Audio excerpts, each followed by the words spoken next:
Programa Em Comunhão, chegando aí até você, até a sua casa, até a sua comunidade, na alegria de sempre partilharmos a nossa fé. E aqui é a TV Aparecida, então, sempre procurando levar aquilo que é a mensagem de Jesus para todos nós. E na medida em que nós partilhamos essa mensagem de Jesus, nós temos a certeza de que o próprio Espírito Santo vai nos ajudando a colocar lá fundo, bem dentro do nosso coração, aquilo que realmente vem de Deus. Seja bem-vindo ao nosso programa Em Comunhão, meu irmão, minha irmã. Alegria de podermos, durante pelo menos alguns minutos, se debruçar e crescer dentro de nós, crescer na nossa fé, crescer na nossa alegria de sermos cristãos, de sermos católicos. E é nessa alegria que nós iniciamos esse programa e tenho a alegria imensa de hoje poder contar com o Padre Domingos Sávio. Seja bem-vindo, Domingos. Obrigado, Padre Ulisses. Obrigado também a você, meu irmão, minha irmã, que pela televisão, principalmente, se une também a nós nesse momento para nós tão importante, em que queremos realmente partilhar a nossa fé. Padre Domingos Sávio é doutor em Bíblia, não é mesmo? A gente fala exegese, aquele que lê a Bíblia letrinha por letrinha e nos ajuda a compreender as raízes do sentido de cada palavra, mas principalmente da mensagem de Deus, né? E a alegria também de ter aqui o professor Denis Duarte. Bem-vindo, Denis, que alegria ter você conosco. Obrigado, Padre Ulisses, Padre Domingos. Sempre muito bom estar aqui na Casa da Mãe, na TV Aparecida, podendo partilhar um pouquinho da Palavra de Deus aqui no programa Em Comunhão. Isso, Denis também é especialista em Bíblia, né, Denis? Ele é mestre em ciências da religião, doutorando em estudos da religião, né? Pois bem, com a sua Bíblia aberta, nós vamos conversar sobre quem? Sobre São Paulo Apóstolo, né? Esse grande, esse homem, assim, especial, né? Que a gente chama de coluna da igreja junto com São Pedro, né? Mas por detrás do nome de Paulo, por detrás das cartas que a gente vai ler junto com vocês, está o Espírito Santo. Não esqueça que ele foi instrumento de Deus e as cartas de Paulo fazem parte dessa revelação divina, né?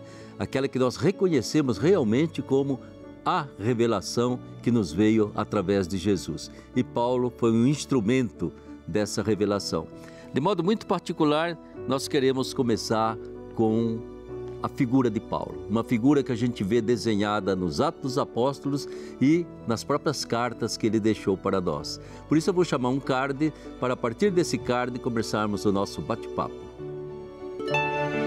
Eu sou judeu, nascido em Tarso, na Cilícia, mas fui educado nesta cidade e foi aos pés de Gamaliel que fui formado na exata observância da lei de nossos pais, e eu estava cheio de zelo por Deus, como vós todos estáis hoje.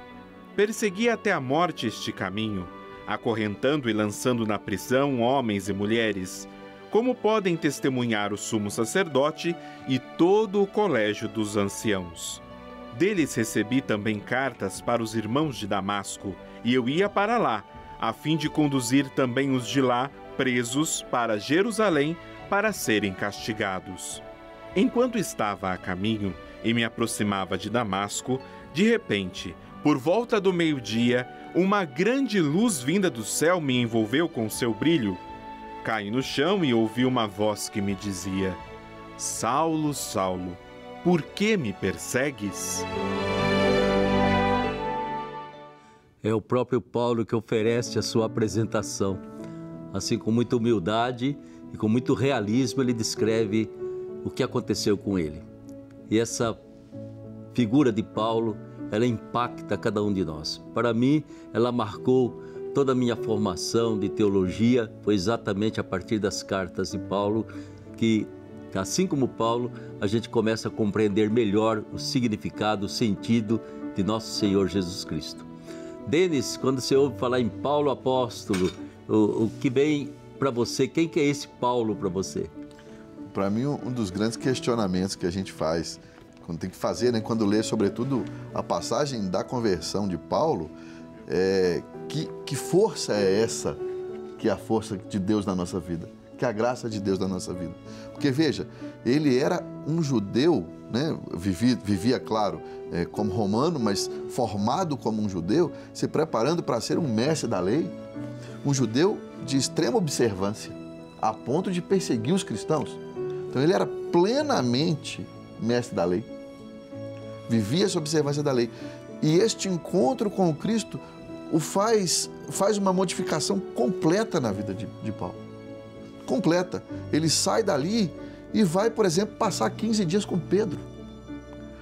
O grande questionamento quando eu olho para a vida de Paulo é: que experiência é essa? Eu acho que é porque eu quero viver essa experiência, sabe? Que experiência é essa que faz um homem sair de uma radicalidade religiosa e ir para o oposto, a ponto de dizer, viver para mim é Cristo e morrer para mim é lucro, né?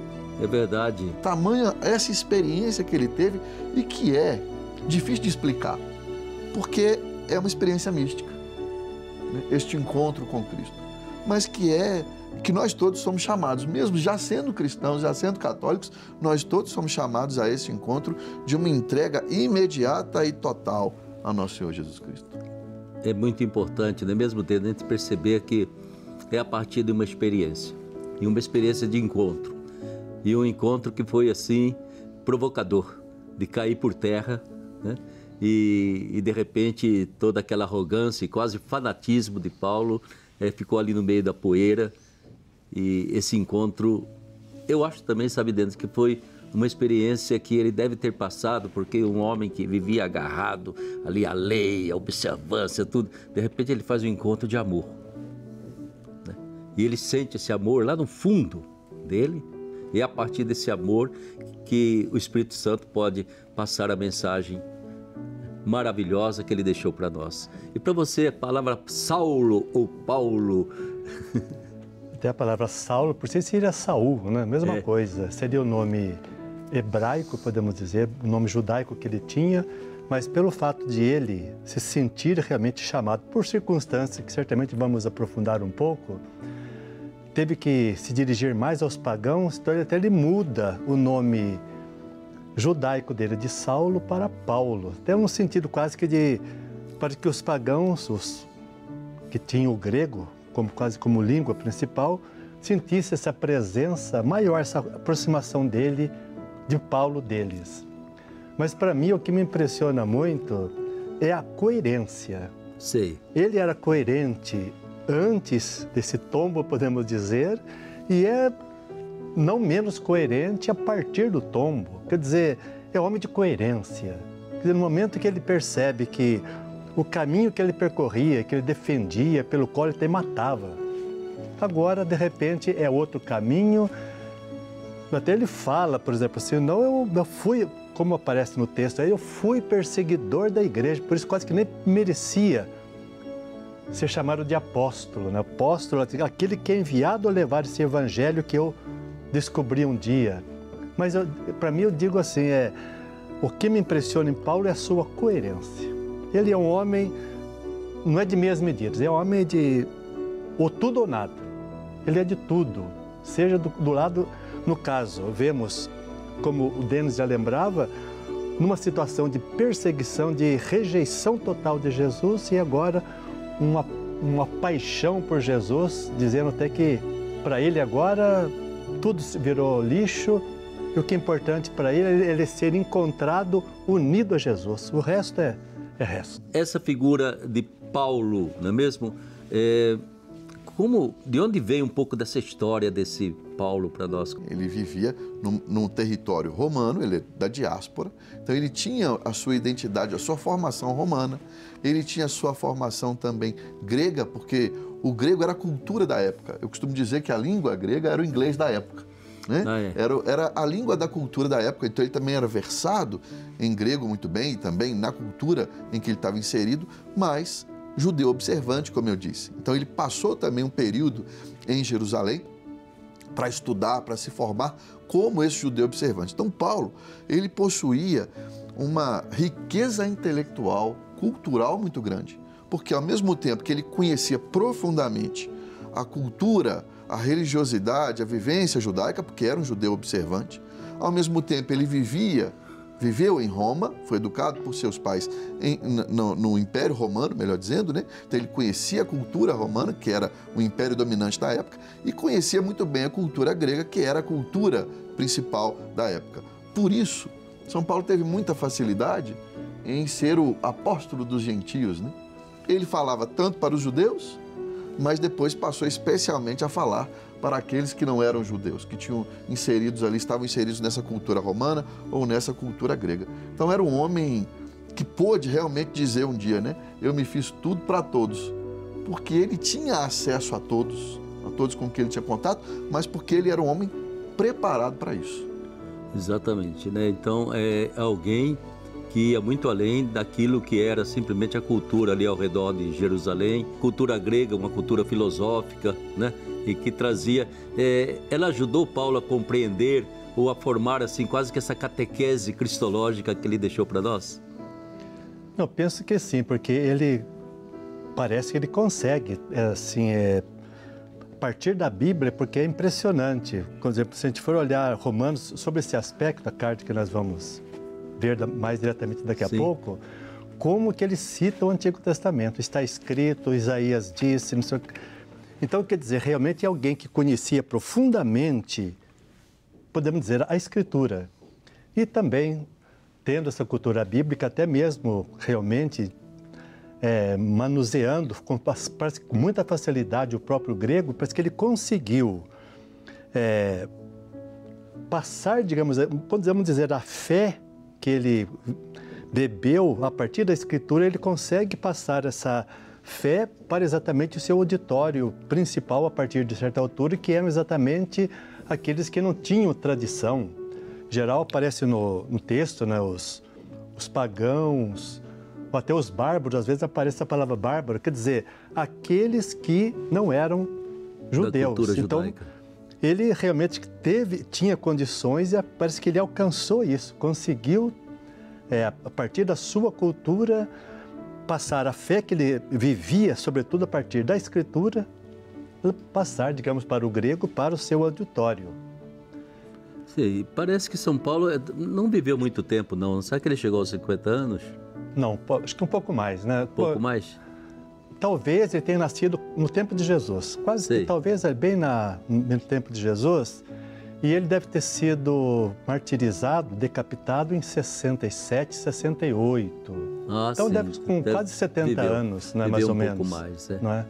De qualquer forma, ele traz essa marca profunda. Aliás, parece que ele foi até discípulo de Gamaliel também, né? Ah, sim. No tempo que ele esteve em Jerusalém, ele foi discípulo de Gamaliel, até Gamaliel que aparece até nos Atos dos Apóstolos, né? Exatamente. E ali até aparece como um homem realmente muito sábio. Quando lá eles queriam perseguir muitos cristãos, até ele fala assim, olha, tomem cuidado para não se colocar contra Deus. Se não for de Deus, não se preocupe que isso vai acabar. Agora, se for de Deus, esse movimento todo aí a partir de Jesus, cuidado para não se colocar contra Deus. Quer dizer, a gente vê que era alguém bastante sábio e certamente São Paulo bebeu muito da sabedoria desse homem. Bebeu, mas não acreditou muito, porque depois ele resolveu perseguir os cristãos, porque na mentalidade dele, somente a religião judaica era verdadeira, as outras todas eram falsas, né? E é importante perceber, quando a gente fala em pagãos, em gentios, que aparece muito na Bíblia, não estamos falando de pessoas ateias, ateus que não acreditavam em Deus, não. Era gente que não seguia a religião judaica, mas tinha os seus deuses, as suas devoções, as suas práticas, os seus cultos, né? Então, é importante quando fala em pagãos, não são ateus, não. Às vezes a pessoa já pagão ateu, não era. Ele tinha a sua religião, normalmente todos os povos tinham os seus cultos e tinha, digamos assim, o seu tipo de igreja, né? Mas é exatamente a esses que Paulo consegue passar a mensagem de Jesus, né? E Paulo, essa questão, Denis, do Paulo, quando ele diz assim, né? A conversão dele, a gente tem a marca da conversão quando ele está indo a Damasco prender os cristãos, né?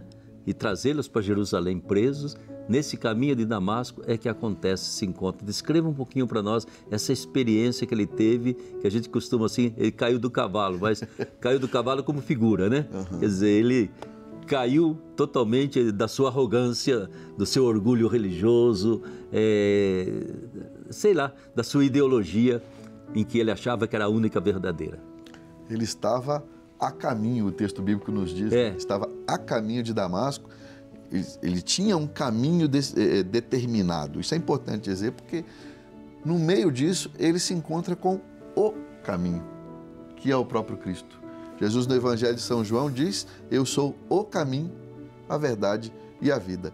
E aí, Jesus fala assim: olha, por que você me persegue? Ou seja, por que você está neste caminho? Saia desse caminho, foi um convite de Jesus, né? Saia desse caminho e entre no caminho que sou eu. É a mesma coisa que Jesus fez para os discípulos. Vem e me segue. O que é você seguir? É ir atrás de outra pessoa, é ir no caminho dessa pessoa. Por isso é chamada a conversão de Paulo. O que é conversão? Quem tem carteira de motorista aí sabe muito bem. Sim. Quando a gente aprende a ler as placas de trânsito, a gente sabe que tem uma placa lá que você não pode ir mais neste caminho, que você tem que fazer uma conversão à direita, quando a placa aponta para a direita, ou uma conversão à esquerda. Tecnicamente, é assim que se dá nome. Então, o que é conversão? É mudança de caminho. Tecnicamente é isso. Na língua portuguesa é isso. E no mundo religioso, é assim que a gente entende também. Conversão é uma mudança de caminho. Eu saio do caminho em que eu estou e entro no caminho que é o próprio Cristo. É assim que Paulo se encontrou. Ele estava com um caminho determinado.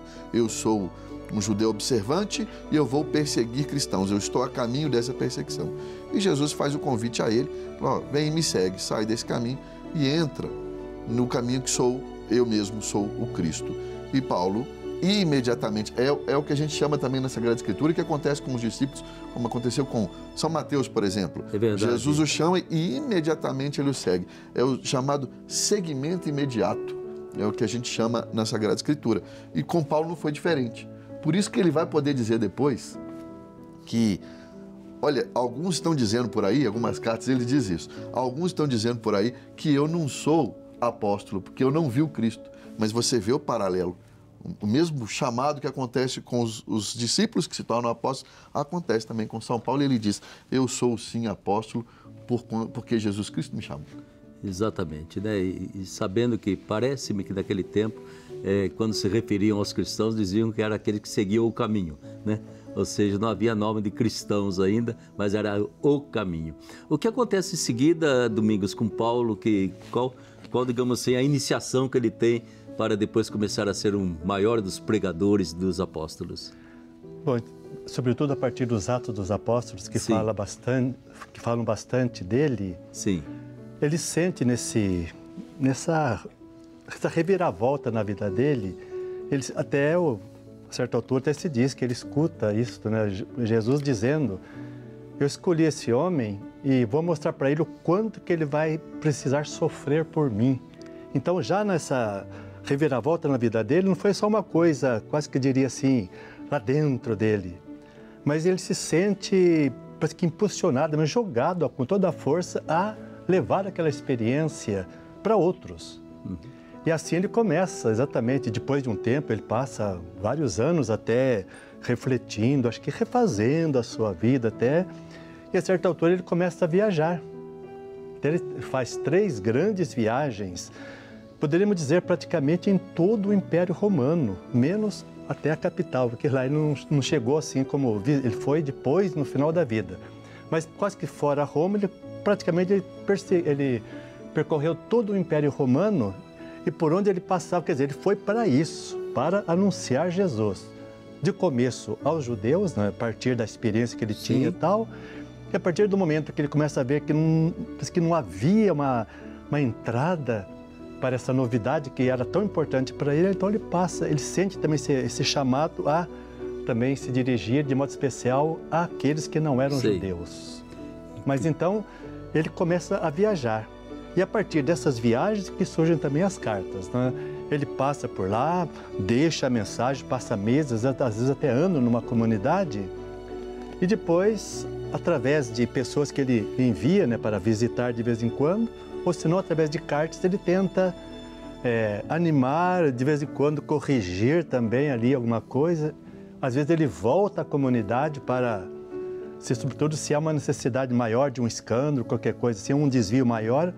Então as cartas são um modo de ele continuar presente nas comunidades. Sim, e eu acho tão importante nesse esforço que esse homem fez, né, para passar uma mensagem que seria relativamente mais fácil para os judeus, uma vez que havia todo aquele feedback do Antigo Testamento, das citações. De repente ele tem que se dirigir a pagãos, a gentios, né? E ali ele tem que encontrar outros pontos de apoio para convencer a pessoa dessa experiência dele.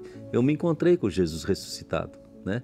E esse entusiasmo dele por Jesus, né? Essa loucura dele por Jesus, né? Ele quer passar a todo custo para as outras pessoas. E ele se adapta, ele reflete, ele busca as referências que ele tem da cultura que possui. E por isso que, evidentemente, que as cartas deles continuam sendo atuais constantemente, né? Seria atual tanto para um judeu como para qualquer outro tipo de pessoa que tivesse um tipo de relação com Deus, com a fé, com alguma coisa, ele consegue passar. E esse Paulo é aquele que marcou tudo aquilo que ele fez e falou, né? Com essa, digamos assim, esse ardor missionário, né? Um desejo de chegar até a Espanha, se pudesse ele teria chegado até o Brasil, né? Uma vontade louca de que todo mundo soubesse da experiência que ele fez, né? E do desejo que ele tem de passar essa graça de Deus, né? Essa graça da salvação, da redenção, e ele descobre, eu acho que no tombo dele, ali ele já percebeu, isso aqui se trata de uma experiência de amor, um encontro de amor, e não simplesmente de cumprir preceitos, realizar cultos, ou sei lá, aquilo que normalmente fazia parte aí das religiões todas, inclusive da religião judaica, né?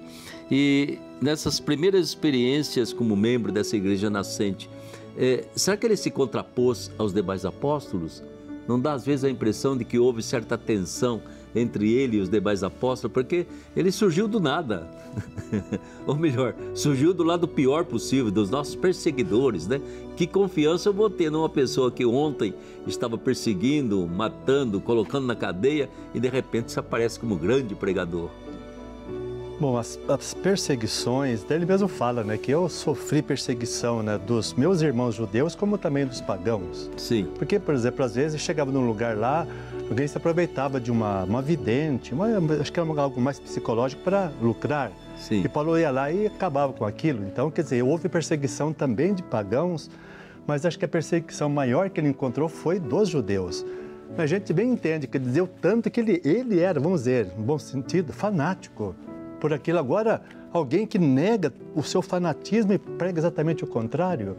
Então, ele recebeu muita oposição realmente aí na sua vida. E certamente essa oposição foi ajudando a ele também a aprofundar realmente naquela experiência inicial lá de Damasco, né? Sim. Mas ele foi uma pessoa que realmente, até tem lugar que ele vai dizer até quantas vezes que ele naufragou, quantas vezes ele foi açoitado pelos judeus, né? Sim. Não sei quantas vezes, 40 vezes menos um, né? Porque o cidadão romano não podia ser, pelo direito, não podia ser acertado 40 vezes, então era 39. Então, várias vezes ele foi porque ele era cidadão romano também. Então, ele sofreu muito com os seus irmãos judeus, que até uma certa altura da carta, até ele vai dizer que ele reza, né? Ele quase que preferia ser quase que condenado, mas para que se a condenação dele fosse para a salvação dos judeus. Então, eu acho bonito também em São Paulo exatamente esse sentido, né? Então, eu diria de coerência na fé. Tão perseguido, mas ele não abriu mão do amor que ele tinha pelos seus irmãos de sangue, né? De fé. Até o fim ele queria e lutava pela conversão, né? Pela salvação dos seus irmãos também. Ele vai dizer, né? Eu aceitaria ser excomungado se pudesse com isso salvar o meu povo. Ele tem um amor ao seu povo, ele tem um amor a toda a história do seu povo, né? E ele continuou sonhando, né? Ainda vai acontecer um dia que meu povo vai aceitar Jesus e vai... Eu acho assim, aquele amor imenso, né? E ao mesmo tempo essa capacidade imensa dele de se dirigir a todos os demais povos, né? Era assim, um homem... vamos dizer, cara de pau, né? Ele chegava, qualquer ponto de referência para ele servia para anunciar Jesus para as pessoas, né? Mas eu acho bonito também que ele chegava, não é, Denis? E observava primeiro, né? O que está acontecendo, aquela cena do Deus desconhecido, ela é assim, maravilhosa, né? Esse Deus desconhecido que vocês estão prestando culto, é esse que eu vim trazer para vocês. Eu acho muito bonito, né? Paulo é aquilo, né? Feito tudo para todos significa justamente isso. Observar o ambiente e se inteirar dele para poder se integrar primeiro a ele, né? E ele fez isso com maestria, tanto na pregação quanto nas cartas para as comunidades também. Sim. Né? Você percebe que cada carta ela vai direcionada para a comunidade, mas, por exemplo, se você pega as cartas aos Coríntios, por exemplo, uma comunidade que ele fundou, então ela é escrita com a carta como um pai. É verdade. Ele escreve e fala meus filhinhos na carta. Mas carta aos Romanos não foi uma comunidade que ele fundou, então ele se apresenta como um irmão. Eu vou aí. É engraçado que no início da carta aos Romanos ele até fala assim, falou, eu vou para falar para vocês da graça de Deus. Depois parece que ele corrige. Não, eu vou aí para experimentar essa graça junto com vocês. Que acho que ele lembra que ele não é o fundador da comunidade, né? Então Paulo tem essa característica, porque as cartas de Paulo mostram isso, porque existiam basicamente, padre, 2 tipos de cartas. As cartas chamadas de cartas comuns, aquelas cartas escritas para familiares, cartas comerciais. Sim. E existiam as epístolas. As epístolas geralmente eram cartas também, mas que tinham o desenvolvimento de um tema importante. E Paulo consegue fazer as 2 coisas. Na mesma carta, ele consegue fazer dali uma carta familiar, como por exemplo quando ele chama os leitores de meus filhinhos, meus amados, meus amados irmãos, é uma carta familiar. Mas ao mesmo tempo, lá nessa carta, sempre ele vai desenvolver algum tema profundo, algum tema teológico importante para aquela comunidade. Isso, é importante a gente perceber que São Paulo ele teve que enfrentar a oposição, né? Um pouco a estranheza daqueles que de repente viram aquele homem se transformar num grande apóstolo. Segundo, a dificuldade com seus irmãos de fé, todos judeus, não é mesmo? Que não admitiam em absoluto Jesus, né? E também dentro da própria comunidade cristã, aqueles judeus que tinham se tornado discípulos de Jesus, tinham formado comunidade, mas que queriam manter todas as tradições do Antigo Testamento e que todo mundo, também os pagãos convertidos, seguissem essas tradições. E Paulo diz, não, não é por aí o caminho de Jesus, né? Então ele enfrenta esses judaizantes que a gente chama, né, Domingos Sábado, né?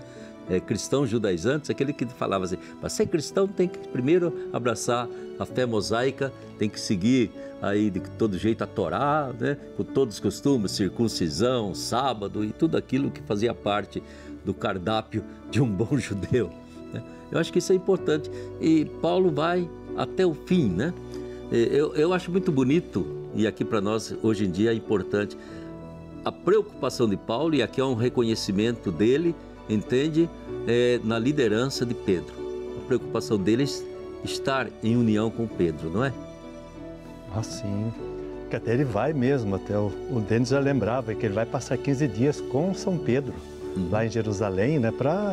Até ele mesmo fala, para eu saber se eu não estou trabalhando em vão. Quer dizer, ele queria realmente viver essa comunhão, porque ele reconhecia de fato, ele fala assim, quer dizer, Jesus me conquistou. Mas ele não viu. Ao passo que Pedro, no caso os outros apóstolos, viram, conviveram com Jesus. Então ele queria, na sua experiência, também ter essa comunhão, quase que essa garantia de que ele estava no caminho certo, né? Quase que era uma confirmação que ele queria também da parte dos apóstolos, mais tidos por apóstolos pelas comunidades. Eu creio que esse exemplo é muito importante e atual para nós, né? Essa questão de nós como católicos estarmos em união ou não com Francisco, né? Vem esse exemplo, esse testemunho de Paulo, não. E ele não tinha a mesma cabeça de Pedro, mas ele queria estar em união com ele, não? E não fazer como alguns católicos faziam, desqualificar o Papa, entende? Deixar de lado, não estar de acordo. Eu acho que Paulo nos dá o exemplo exatamente contrário. Né? Isso é importante. Temos pouquinho minuto, mas Denis, Paulo chegou então ao martírio, ou seja, ele selou com o sangue tudo aquilo que ele pregou e viveu como cristão. Imitação de Cristo. Tem aquele livrinho famoso, né? Imitar a Cristo. Sempre foi o grande desejo de Paulo, né? Ser o que nós cristãos temos que ser outro Cristo no mundo. E chegou ao ponto de também imitar a Cristo na dedicação da sua vida ao Evangelho, à mensagem de Jesus, a ponto de chegar a ser martirizado por conta disso. Exatamente, né? É bom a gente lembrar, né, Domingos, que São Paulo sempre conta que São Pedro foi martirizado, possivelmente no tempo do imperador Nero, crucificado de cabeça para baixo, que ele já não sou digno de ser crucificado como meu mestre. E Paulo, como cidadão romano, acabou degolado, né? E se há uma basílica bonita em Roma que vale a pena visitar, se chama Basílica de São Paulo, fora dos muros, onde possivelmente está o local onde ele foi sepultado, né? Ou seja, está marcado para nós essa entrega total de Paulo, essa dedicação, essa fidelidade, ou como diz o Domingos, essa coerência total de São Paulo.